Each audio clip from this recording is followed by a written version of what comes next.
আসসালামু আলাইকুম। আজকে আমি চই পিঠা বানাবো একদম নিউ নতুন যে মানুষ তাদের জন্য, যারা পারেন না তাদের জন্য। মেজারমেন্ট কাপে আমি 1 কাপ আটা নিয়েছি।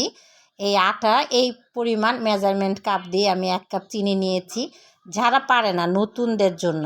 তারপর আটাটা আমি কাওয়া করে নিছি।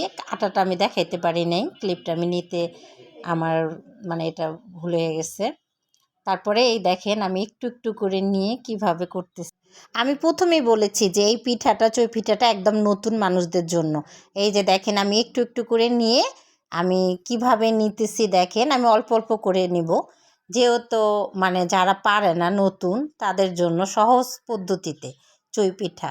তারপরে এখানে আমি এই তো আমি দুধটা বসিয়ে দিয়েছি। আমি দুধ এখানে 1 কেজি নিয়েছি।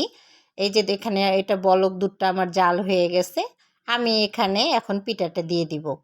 পিঠাটা দিয়ে আমি একটু নেড়ে চেড়ে নিব সুন্দর করে, একে একে করে সুন্দর করে। আমি সবটি পিঠাটা একসঙ্গে দিবেন না, আপনারা একটু একটু করে দিবেন, জানি পিঠাটা না লেগে যায়। এই তো আমি একটু চামচ দিয়ে সুন্দর করে নেড়ে চেড়ে নিব। তারপরে আস্তে আস্তে করে কয়েকবার লাড়া দিব, জানি নিচে লেগে না যায়। এই জন্য আমি একটু নেড়ে দিয়েছি। আমি যে মেজারমেন্টে কাপে যে মেপে নিয়েছি আমি চিনিটা দিয়েছি। চিনিটা দেওয়ার পরে আমি আবার একটু নেড়ে দিয়েছি। এখানে দেখেন আমি পিরিচের ভিতরে উঠাই নিছি। আমার দেখতেই পারতেছেন চই পিঠাটা কত সুন্দর হয়েছে। আমি নতুনদের জন্য সব মেপে মেপে করেছি। আপনাদের ভালো লাগলে অবশ্যই অবশ্যই আপনারা করবেন।